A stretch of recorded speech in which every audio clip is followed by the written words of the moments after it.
नमस्कार साथियों, मैं डीएस वर्मा आपके अपने YouTube चैनल यूपी के शिक्षा रत्न में आपका स्वागत करता हूं। मित्रों, हम हिंदी भाषा और व्याकरण का सामान्य परिचय कराते हुए हमने 2 कक्षाएं आपको प्रस्तुत की हैं, जिसमें आज तीसरी कक्षा आपके साथ साझा कर रहे हैं, जिसमें हमने हिंदी भाषा को विस्तार से पढ़ते हुए आगे की ओर बढ़ाते हुए देखते हैं कि हिंदी भाषा किस आधार पर आगे बढ़ती है। आज देखते हैं हिंदी भाषा का सामान्य परिचय में हिंदी भाषा को सीखने के लिए कितने मूलभूत तत्व माने जाते हैं। मित्रों, हिंदी भाषा के 3 तत्व माने जाते हैं, जिसमें मैंने आपको पहले से ही अवगत कराने का प्रयास किया है। जैसे हिंदी भाषा को सीखने के 3 तत्व होते हैं। नंबर 1 जिज्ञासा, नंबर 2 अनुकरण होता है और नंबर 3 आपका अभ्यास होता है। जिसमें पहला तत्व देखते हैं जिज्ञासा। जिज्ञासा किसे कहते हैं? सीखने की इच्छा रखने के लिए जिज्ञासा माना जाता है। जिसमें किसी विद्वान ने कहा है कि जिज्ञासा जब प्रबल सफर बने हर रहा, पावन कर्मों से बने मन में खुशी अथा। अर्थात हमारे मन में जिज्ञासा अगर प्रबल होती है तो हर सफर हमारी रास्ता बन जाता है, और पावन कर्म अगर हमारे कर्म अच्छे होते हैं तो मन में भी खुशी अपार होती है। उसी आधार पर हम देखेंगे दूसरा तत्व अनुकरण करना। अनुकरण का मतलब होता है जैसा किया जाता है वैसा ही हमें करना चाहिए। अर्थात जिस आधार पर अध्यापक ने हमें पढ़ाया उसी आधार पर हमें पढ़ना चाहिए। इसी में देखने को मिलता है अनुकरण। अनुकरण के बाद आता है अभ्यास। अभ्यास का मतलब होता है कि यदि हमने जिज्ञासा हमारे अंदर प्रबल है और हमने जैसा अध्यापक ने बताया है वैसा अनुकरण भी किया है। तीसरी बात, अभ्यास में क्या होता है, अगर हम बार बार प्रयास करते रहें तो उसे अभ्यास बोला जाता है। किसी विद्वान ने कहा है कि करत करत अभ्यास जड़मत होत सुजान, रसरी आवत जात ते सिल पर पड़त निशान। अर्थात हमें बार बार प्रयास करने से सब कुछ संभव हो जाता है। उसी आधार पर एक उदाहरण भी दिया गया कि जिस आधार पर रसरी आवत जात यानी कि रस्सी बार बार घिरनी पे चलती है, सिल पर पड़त निशान, तो सिल पर भी निशान पड़ने लगता है, अर्थात वह घिरनी कटने लगती है। इस आधार पर हमें बार बार अभ्यास करना चाहिए। आगे देखते हैं कि हिंदी भाषा का स्वरूप, हिंदी भाषा का विकास किस आधार पर हुआ। देखिए, हिंदी भाषा का स्वरूप, हिंदी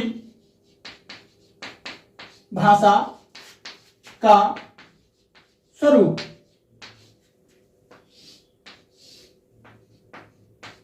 हिंदी भाषा के क्रम में देखें तो सबसे पहले आती है बोली।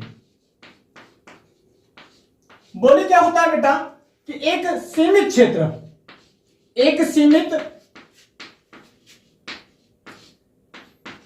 क्षेत्र में बोले जाने वाली, सीमित क्षेत्र में बोली जाने वाली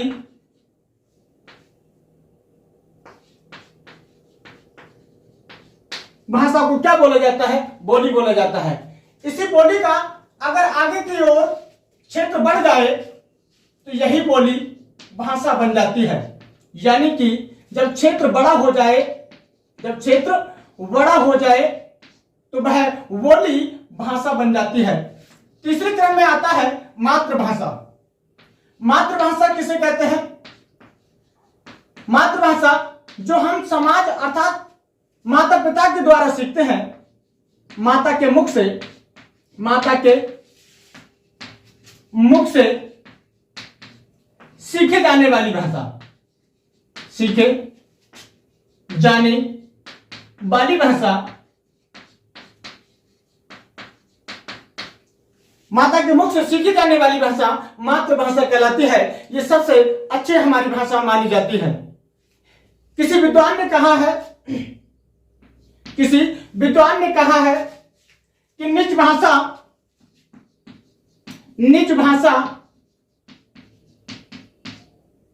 उन्नत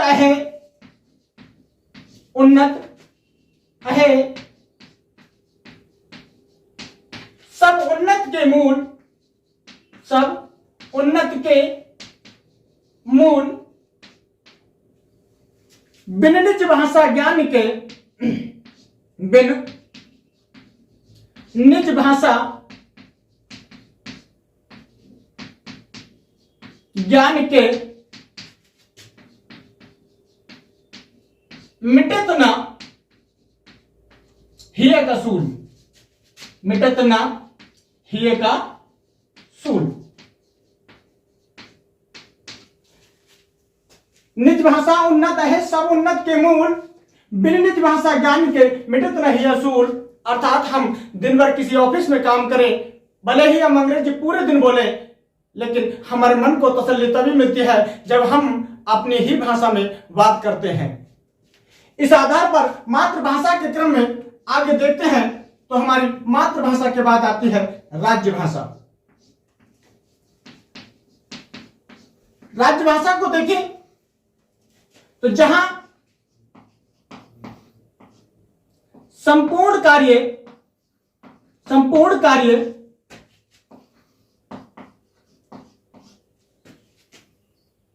राज्य का संपूर्ण कार्य का लेखा जोखा एक राज्य के द्वारा किया जाए, एक या एक से अधिक, एक या एक से अधिक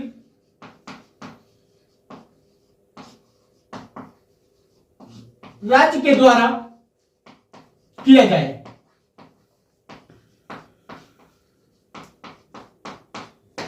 उसे क्या कहते हैं? राज्य भाषा। जहां संपूर्ण कार्य का लेखा जोखा एक या एक से अधिक राज्य के द्वारा किया जाए तो उसे राज्य भाषा कहते हैं, जिसमें हिंदी को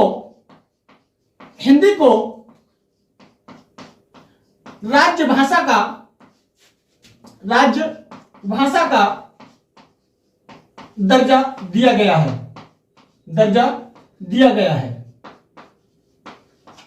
हिंदी हमारी कैसी है? राज्य भाषा है। इसी के आगे क्रम में देखें राष्ट्रभाषा।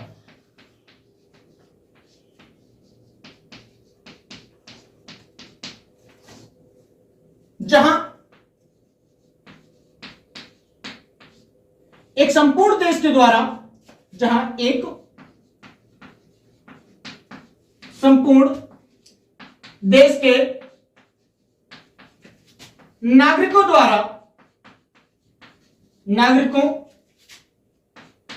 द्वारा एक ही भाषा का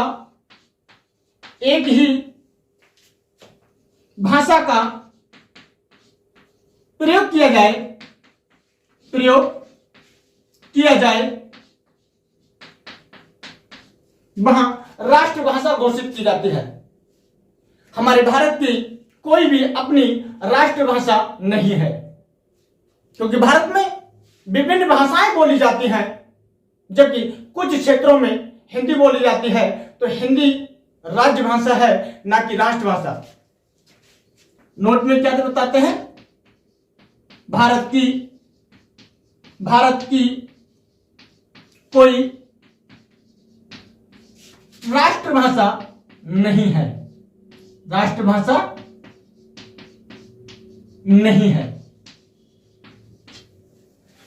साथियों, हमने पढ़ा अभी तक भाषा का विकास। भाषा से ही मिलते जुलते देखते हैं व्याकरण क्या होता है। देखिए हिंदी व्याकरण के बारे में, व्याकरण क्या होता है।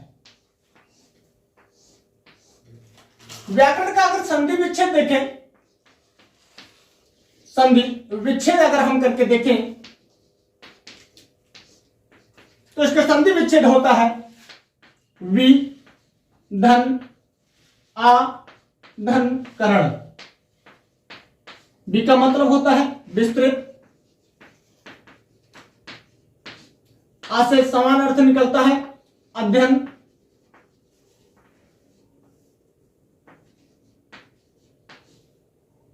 करण का मतलब होता है करना। यानी कि इसका शाब्दिक अर्थ अगर हम निकालें, शाब्दिक अर्थ अगर हम देखें तो आता है किसी भी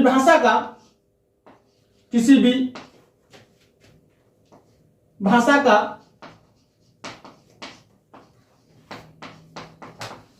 विस्तृत अध्ययन करना, विस्तृत अध्ययन करना।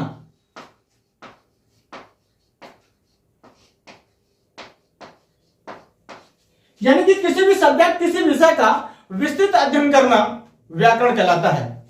देखिए व्याकरण की परिभाषा क्या होती है।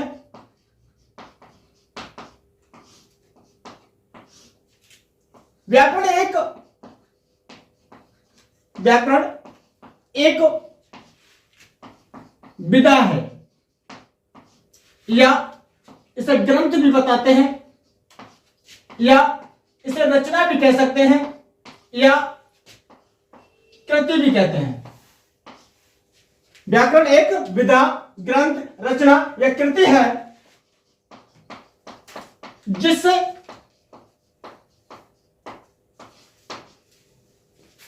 हम शुद्ध बोलना, शुद्ध पढ़ना,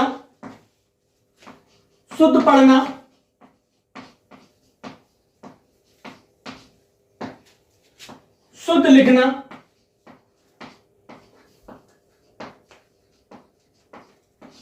सीखते हैं।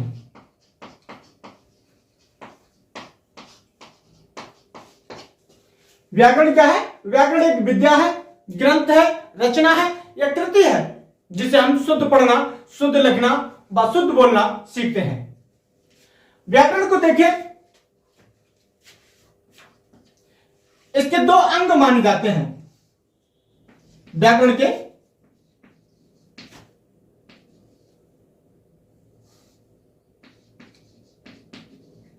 के दो अंग हैं।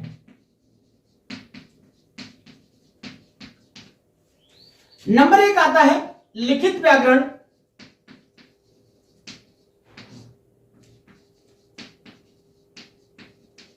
और नंबर दूसरा आता है मौखिक व्याकरण।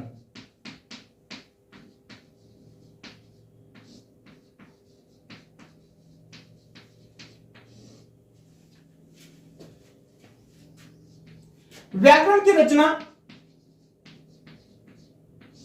व्याकरण की रचना पाणिनि ने की है। व्याकरण की रचना पाणिनि ने की है, अर्थात प्रसिद्ध व्याकरणाचार्य पाणिनि को माना जाता है, क्योंकि पाणिनि ने संस्कृत भाषा में ही अष्टाध्यायी नामक ग्रंथ लिखा है,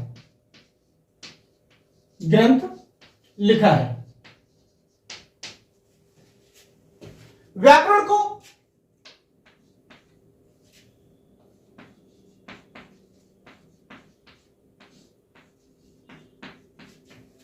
तीन आधार पर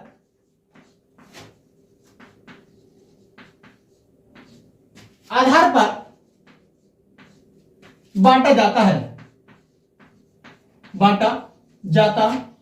है। नंबर एक आता है वर्ण विचार,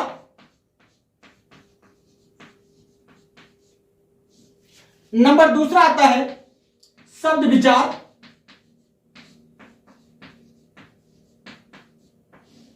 नंबर तीसरा आता है वाक्य विचार।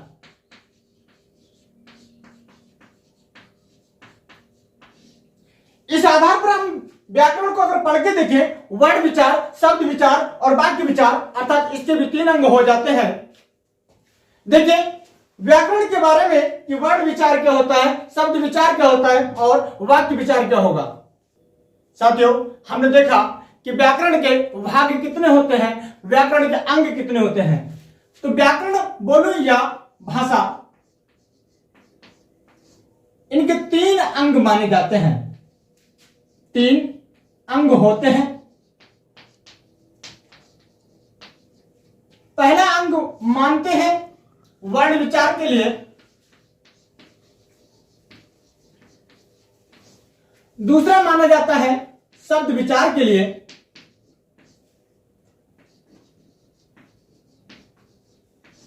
और तीसरा माना जाता है वाक्य विचार। वाक्य विचार। इसी आधार पर देखिए व्याकरण के भाग कितने होंगे। व्याकरण के भाग, व्याकरण के भाग के संदर्भ में देखें इसके दो भाग किए जाते हैं। पहला आ जाता है बेटा मौखिक भाग, मौखिक व्याकरण, मौखिक व्याकरण। दूसरा आ जाता है लिखित व्याकरण,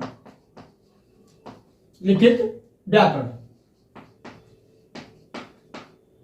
मौखिक व्याकरण को देखें तो मैंने बताया जो मौखिक व्याकरण होती है इसे तीन भागों में बना करके पढ़ेंगे।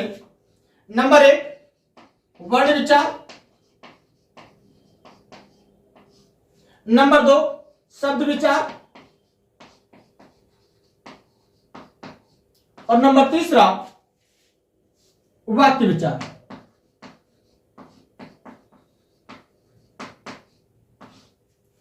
वर्ण विचार, शब्द विचार, वाक्य विचार इन तीन भागों में बांटा जाता है। वर्ण देखिए तो वर्ण में, वर्ण विचार में पढ़ेंगे हम वर्णमाला को, वर्णमाला को, वर्णमाला को दो भागों में बांटा जाता है। नंबर 1 स्वर और नंबर 2 व्यंजन।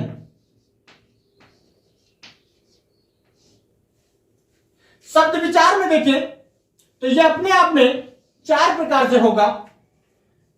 पहला आता है उत्पत्ति के आधार पर, उत्पत्ति के आधार पर। दूसरा आता है रचना के आधार पर, रचना के आधार पर।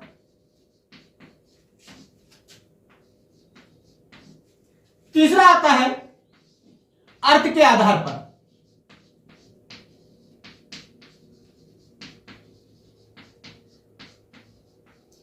और चौथा आता है विकार के आधार पर,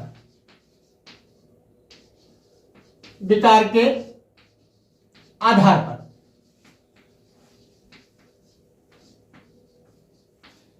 इसी आधार पर देखिए वाक्य विचार ये कितने प्रकार का होता है, तो वाक्य विचार होता है 3 प्रकार का। नंबर 1 वर्तमान, नंबर 2 भूतकाल और नंबर 3 भविष्यकाल।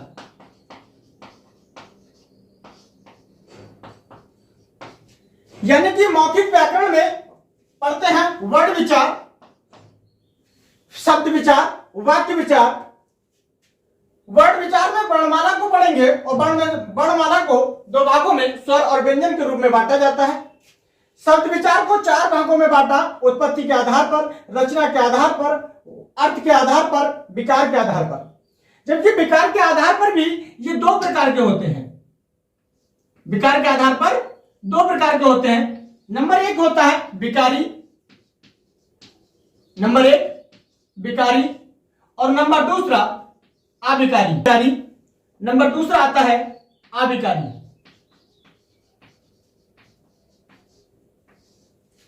यानी कि विकार के आधार पर ये 2 प्रकार के, एक विकारी एक अविकारी।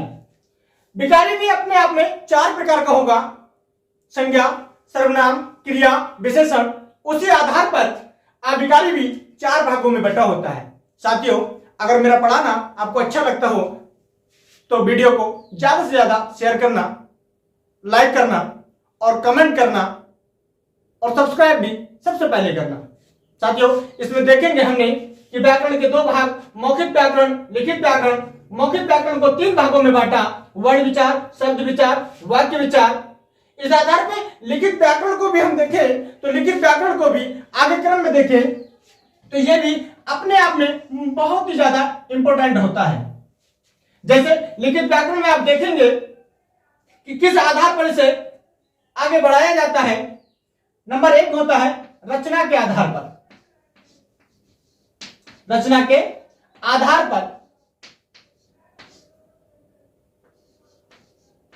नंबर दूसरा होता है वाक्य के आधार पर, प्रारूप के आधार पर।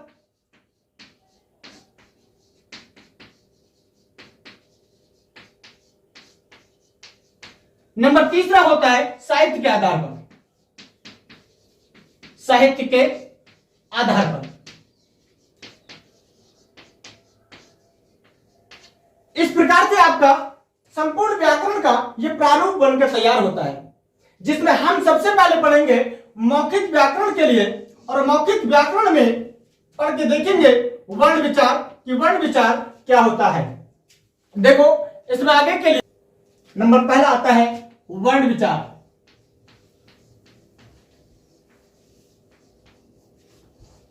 वर्ण विचार पढ़ाने से पहले सबसे पहले हमें पढ़ना चाहिए ध्वनि क्या होता है।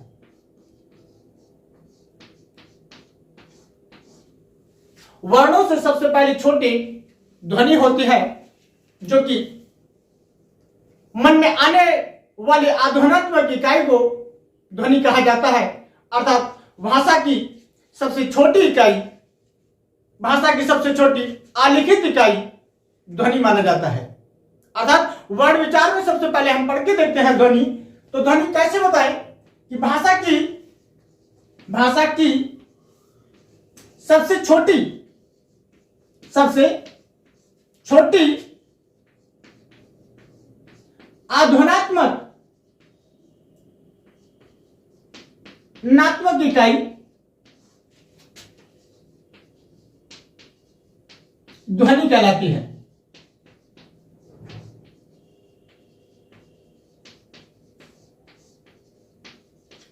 यानी कि भाषा की सबसे छोटी आध्वनात्मक इकाई ध्वनि कहलाती है। यानी कि मन में आने वाले विचार को हम केवल बोल दें तो वो सबसे छोटी इकाई मानी जाती है। इस ध्वनि का ही लिखित रूप, ध्वनि का लिखित रूप वर्ण कहलाता है।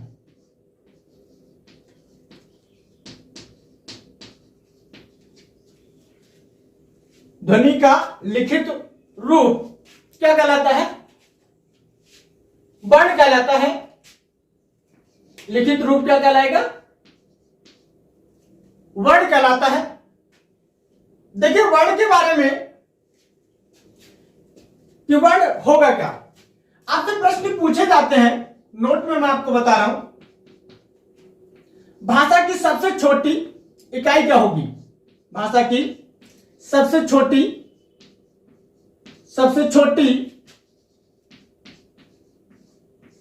आलिखित इकाई।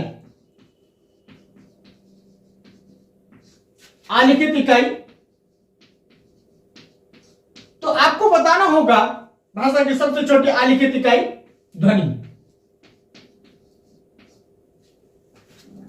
भाषा की सबसे छोटी इकाई तो आपको बताना होगा वर्ण। आपसे पूछ सकता है कि व्याकरण की सबसे छोटी इकाई, व्याकरण की सबसे छोटी इकाई, तो भी आपको क्या बताना है? वर्ण बताना है। इसी क्रम में आपसे आता है कि अर्थ के आधार पर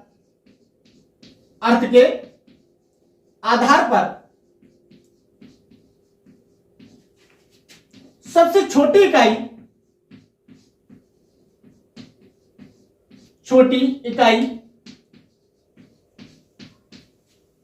तो बताना होगा शब्द। भाषा की सबसे छोटी इकाई वर्ण होती है। भाषा की सबसे छोटी आलिखित इकाई ध्वनि होती है। व्याकरण की सबसे छोटी इकाई वर्ण माना जाता है। अर्थ के आधार पर सबसे छोटी इकाई शब्द माना जाता है।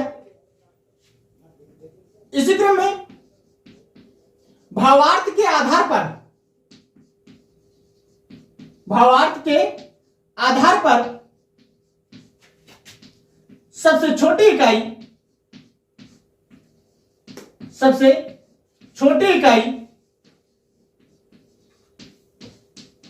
वाक्य को माना जाता है, वाक्य को माना जाता है। देखिए वर्ण विचार में सबसे छोटी इकाई क्या थी, सबसे बड़ी इकाई कौन सी है, अर्थ के आधार पर भी बताया, भावार्थ के भी आधार पर बताया। देखते हैं वर्ण के प्रकार कि वर्ण के कितने प्रकार होते हैं। वर्ण के प्रकार, बेटा व्याकरण में वर्ण दो प्रकार के होते हैं। नंबर एक होता है स्वर, नंबर एक आएगा स्वर, और नंबर दूसरा आता है व्यंजन।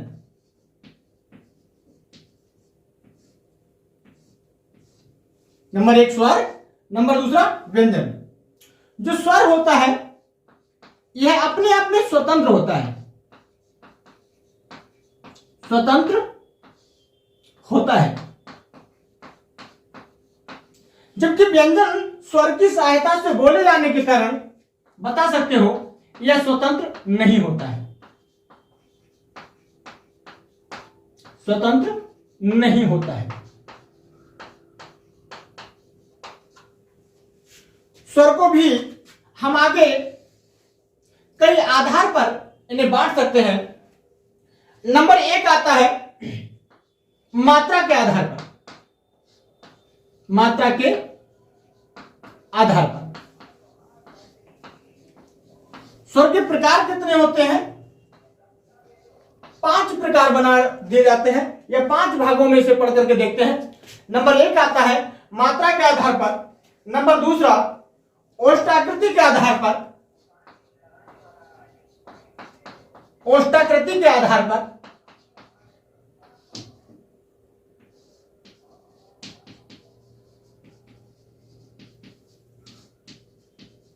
नंबर दूसरा आता है जीवा के आधार पर,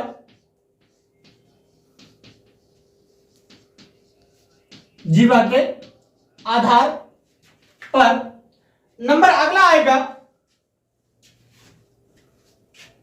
मुख आकृति के आधार पर। तीसरा प्रकार था आपका नंबर एक मात्रा के आधार पर, नंबर दो ओष्ठाकृति के आधार पर, नंबर तीसरा जीवा के आधार पर। नंबर चौथा जो आता है आपका मात्रा के आधार पर, ओष्ठाकृति के आधार पर, जीवा के आधार पर, मुख की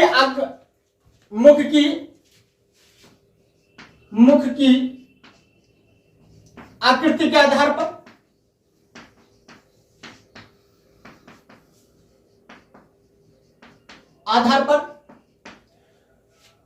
ये चौथा प्रकार था। नंबर 5वां आता है आपका नासिका के आधार पर, नासिका के आधार पर। यानी कि वर्ण के प्रकार हमने देखे मात्रा के आधार पर, ओष्ठाकृति के आधार पर, जीवा के आधार पर, चौथा था मुख की आकृति के आधार पर, और 5वां है नासिका के आधार पर। इसी क्रम में देखें वर्ण के प्रकार, वर्ण को भी हम लगभग 5 भागों में बांट सकते हैं। जैसे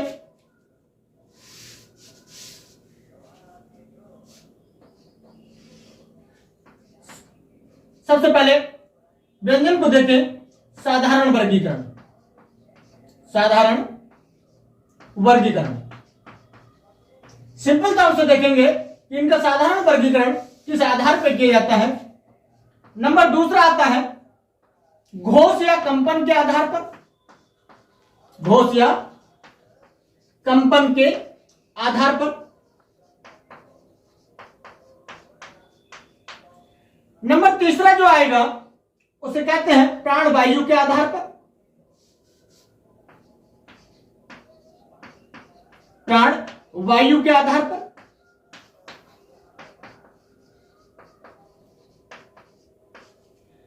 नंबर चौथा आएगा आपका उच्चारण के आधार पर, उच्चारण के आधार पर। नंबर 5 में जो आता है आपका उच्चारण स्थान के आधार पर, उच्चारण स्थान के आधार पर। इस प्रकार से आपने देखा कि वर्ण के प्रकार तो दो भागे होते हैं, स्वतः स्वर होते हैं, व्यंजन होते हैं, जिसमें स्वर अपने आप में 5 भाग बना करके बताए जाते हैं, मात्रा के आधार पर, ओष्ठाकृति के आधार पर और जीवा के आधार पर। चौथा आता है मुख्य आकृति के आधार पर और 5वां नासिका के आधार पर।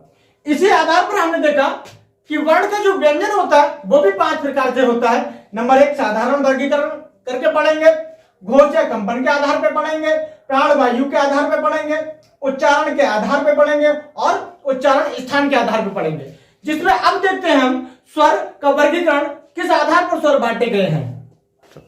वर्ण विचार में देखेंगे सबसे पहले वर्ण के लिए। वर्ण क्या होते हैं? वे वर्ण जो अपने आप में स्वतंत्र होते हैं, अपने आप में स्वतंत्र होते हैं।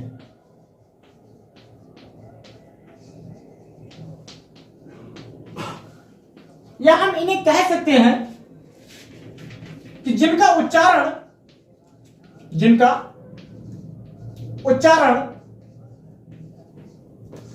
स्वतंत्र रूप से होता है,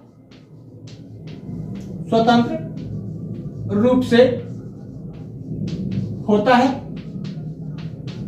उन्हें क्या कहते हैं? वर्ण कहते हैं। हिंदी में वर्णों की संख्या 11 है। हिंदी में स्वरों की संख्या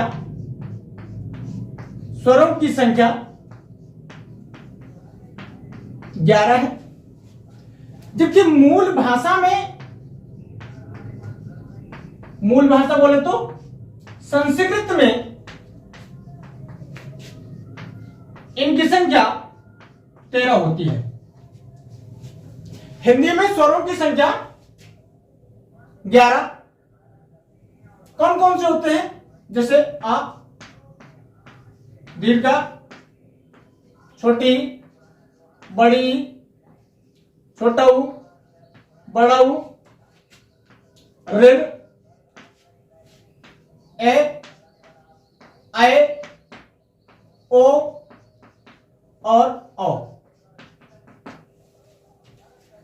क्योंकि मूल भाषा में 2 अक्षर बढ़ जाते हैं, जिससे आ सेम है, बड़ा आ भी वही है, छोटी, बड़ी, छोटा ऊ, बड़ा ऊ, ऋ ये भी वही सेम है, आए,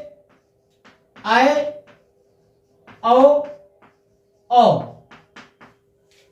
ये मूल भाषा में और हिंदी भाषा में समान होते हैं, जबकि दीर्घ ऋ और एक वर्ण ल, इस आधार पर ये 2 वर्ण बढ़ जाते हैं, तो वर्णों की संख्या मिलकर के हो जाती है 13। अब इसमें हम देखेंगे पहला प्रकार इसका कि इन स्वरों को मात्रा के आधार पर किस प्रकार से बांटा जाता है। मात्रा के आधार पर इन्हें 2 भागों में बांटा जाता है, एक लघु और एक दीर्घ। मात्रा के आधार पर हम इनका वर्गीकरण करके देखें। मात्रा के आधार पर वर्गीकरण।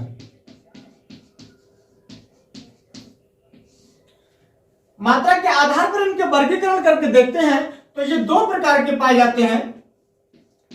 नंबर 1 होता है जिसे लघु भी बोल देते हैं, लघु स्वर, जिन्हें मूल स्वर भी बोल देते हैं। लघु स्वर या मूल स्वर, इन्हें एकमात्रिक स्वर भी बोल देते हैं। एकमात्रिक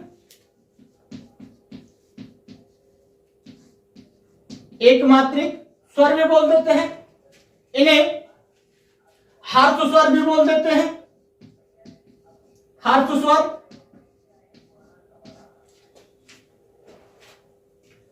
अब लघु स्वर या मूल स्वर या एक मात्रिक स्वर या हार्श स्वर होते कौन कौन से हैं? जैसे छोटा आ, छोटी ई, छोटा ऊ और ऋ। इन 4 वर्णों को लघु स्वर के नाम से या मूल स्वर या एक मात्रिक स्वर या हर्ष स्वर बोला जाता है। दूसरा इनका आधार होता है लघु का दीर्घ होता है, जिन्हें दीर्घ स्वर भी बोला जाता है, या मूल का मतलब संधि भी बोला जाता है, इन्हें संधि स्वर भी कहा जाता है।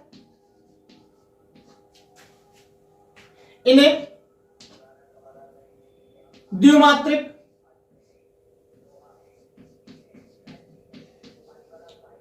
स्वर भी बोला जाता है, इन्हें बड़ा स्वर या दीर्घ स्वर भी कहा जाता है।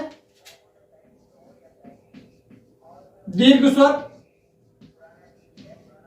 इन्हें गुरु स्वर भी बोला जाता है, गुरु स्वर भी कहा जाता है। तो किसी भी नाम से आ जाए, किसी भी नाम से आ जाए, इन्हें दीर्घ स्वर ही बोलेंगे। इन 4 के अलावा जैसे बड़ा आ, बड़ी ई, छोटी ए, बड़ी ए, अ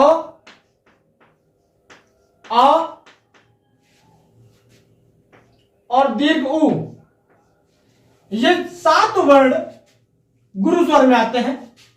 हर्ष स्वर में लघु स्वर की संख्या 3, जबकि इसमें 7 मानी जाती है। तो हमने देखा कि मात्रा के आधार पर स्वरों का वर्गीकरण किस आधार पर हुआ। दूसरा क्रम आता है इसका ओष्ठाकृति के आधार पर। ओष्ठाकृति के आधार पर, ओष्ठाकृति के आधार पर अगर हम इसे बांट के देखें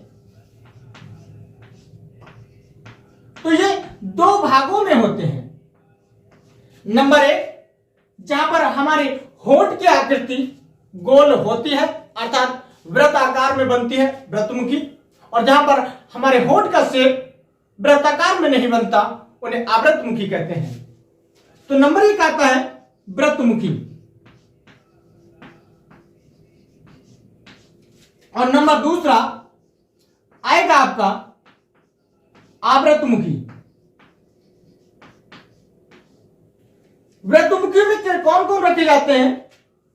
जैसे छोटा ऊ या बड़ा ऊ बोले, या फिर छोटी ओ या बड़ी ओ। अगर हम इन 4 वर्णों को बोलते हैं तो हमारे होंठ की आकृति कैसी बनेगी? वृत्तमुखी, अर्थात वृत्त आकार के आधार पर बनती है।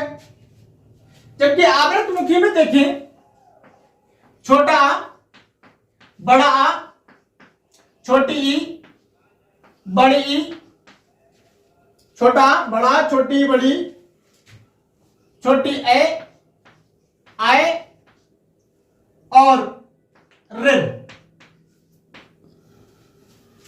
ये आवृत्तमुखी माने जाते हैं। तो हमने देखा स्वरों का वर्गीकरण होष्ठाकृति के आधार पर और मात्रा के आधार पर। आगे देखते हैं कि स्वरों का वर्गीकरण मुखाकृति के आधार पर किस आधार पर बांटा जाता है। तीसरा आधार देखते हैं मुखाकृति के आधार पर।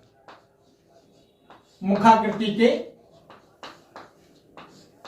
आधार पर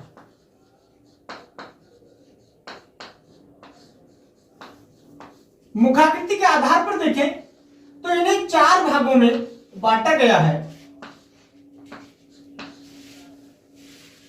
जैसे हमारा ये तालू है और ये आपकी जीभ है। अगर ये जीभ तालू को करती है तो इसे कहते हैं समृद्ध। और जब ये जीव तालु को गोल आकृति में ना बनाए तो इसे बोला जाता है विवृत। और इन दोनों का कॉम्बिनेशन से अर्ध समृद्ध और अर्ध विवृत बनता है। तो मुखाकृति के आधार पर इन्हें 4 भागों में है बांटा गया है। नंबर 1 समृद्ध, नंबर 2 विवृत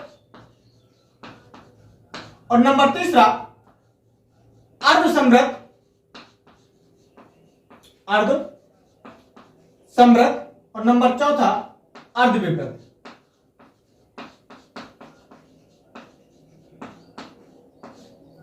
अब समृद्ध में कौन आते हैं, विवृत में कौन आते हैं, अर्ध समृद्ध और अर्ध विवृत किसे माना जाता है? समृद्ध में देखेंगे आप, समृद्ध में देखें आप, जैसे छोटी ई, बड़ी ई, छोटा ऊ, बड़ा ऊ और ऋ। इन 5 वर्णों को बोलने पर हमारी जीवा तालु को स्पर्श करके एक वृत्त आकृति में बनाती है। इस घटना को हम समृद्ध के नाम से जानते हैं। विवृत में दीर्घ आ विवृत होता है। इसमें आ अगर हम बोलेंगे तो हमारी जीभ तालु को स्पर्श नहीं करती। इस आधार पर इसे हम विवृत बोल देते हैं। अर्ध समृद्ध में छोटा आ, ए और ओ अर्ध समृद्ध माना जाता है, जबकि अर्ध विवृत में दीर्घ ए और ओ, इन दोनों को अर्ध विवृत माना जाता है। इसी के अगले क्रम को अगर हम देखें,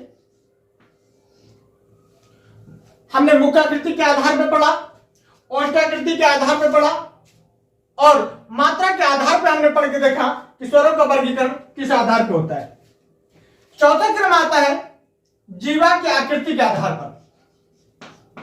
जीवा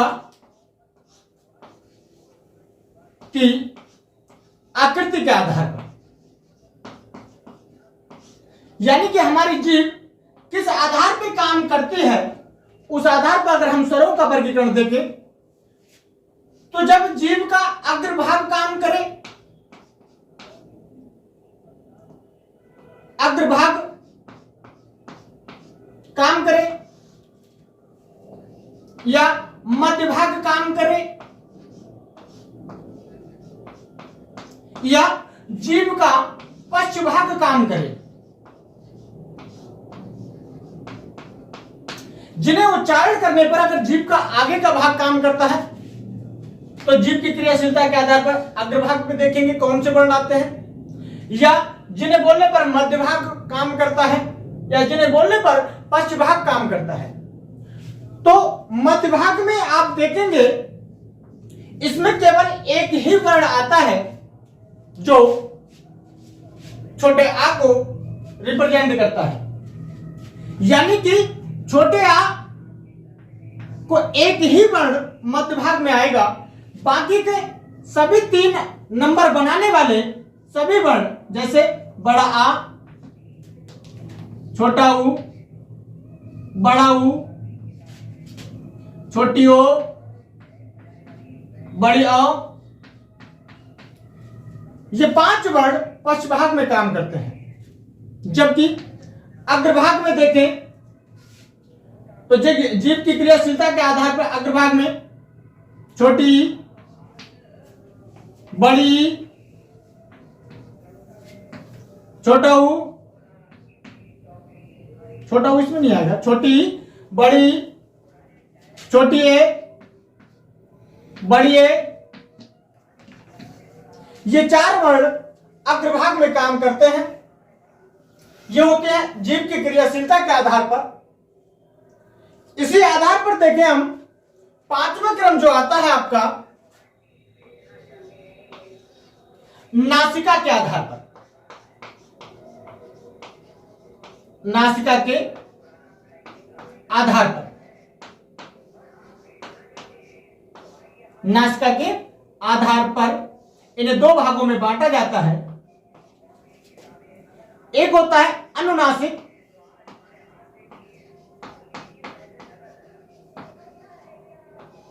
एक होता है निरुनासिक।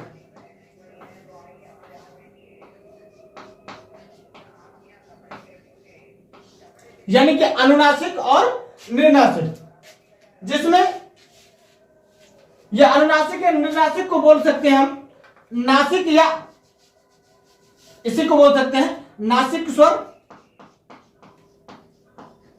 नासिक स्वर, या फिर दूसरे को बोलते हैं अनुनासिक, ऐसे बोलते हैं अनुनासिक। अनुनासिक में कौन से आते हैं? अनुनासिक वो स्वर माने जाते हैं जिसमें नाक का इस्तेमाल नहीं किया जाता, जैसे समस्त स्वर, समस्त स्वर। समस्त स्वर के लिए अनुनासिक में रखा जाता है, जबकि नासिक स्वर में, यानी कि सभी स्वरों के ऊपर, सभी स्वरों के ऊपर अनुस्वार लगा दिया जाए,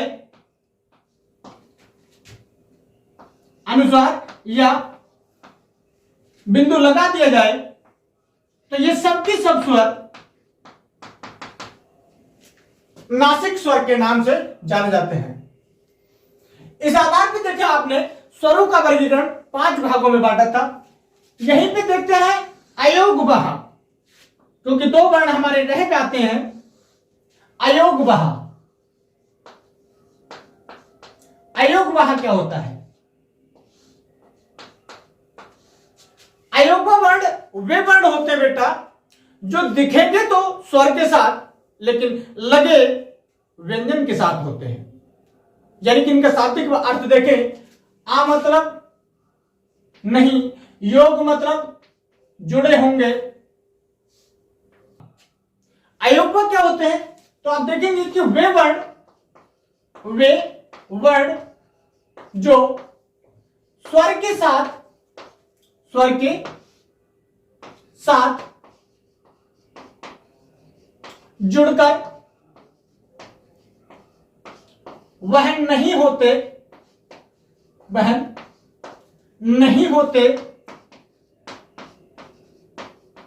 उन्हें अयोग्यवह कहते हैं, उन्हें अयोग्यवह कहते हैं। इनकी संख्या कितनी होती है? तो इनकी अयोग्यवह की संख्या 2 होती है। नंबर 1 अंग और नंबर दूसरा आहा। यानी कि वे वर्ण जो दिखेंगे स्वर के साथ, लेकिन लगे किसके साथ होते हैं? व्यंजन के साथ। ना तो हम इन्हें स्वर ही बोल सकते हैं और ना ही व्यंजन, उन्हें अयोग्यवह कहते हैं। और अयोग्यवह वर्णों की संख्या 2 होती है, एक अंग और एक आहा। इस अंग को अनुस्वार बोला जाता है, अंग को अनुस्वार बोला जाता है, जबकि आहा के लिए विसर्ग कहा जाता है, आहा के लिए विसर्ग बोला जाता है। इस आधार पर साथियों हमने स्वर का वर्गीकरण देखा कि स्वरों का वर्गीकरण 5 प्रकार से होता है। अगली कक्षा में हम देखेंगे व्यंजन का वर्गीकरण और व्यंजन कितने भागों में बांट करके हम इन्हें पढ़ेंगे। साथियों अगर आपको मेरा हिंदी पढ़ाना आपको अच्छा लगता हो तो क्लास को ज्यादा से ज्यादा शेयर करना, सब्सक्राइब करना और लाइक करना। जय हिंद।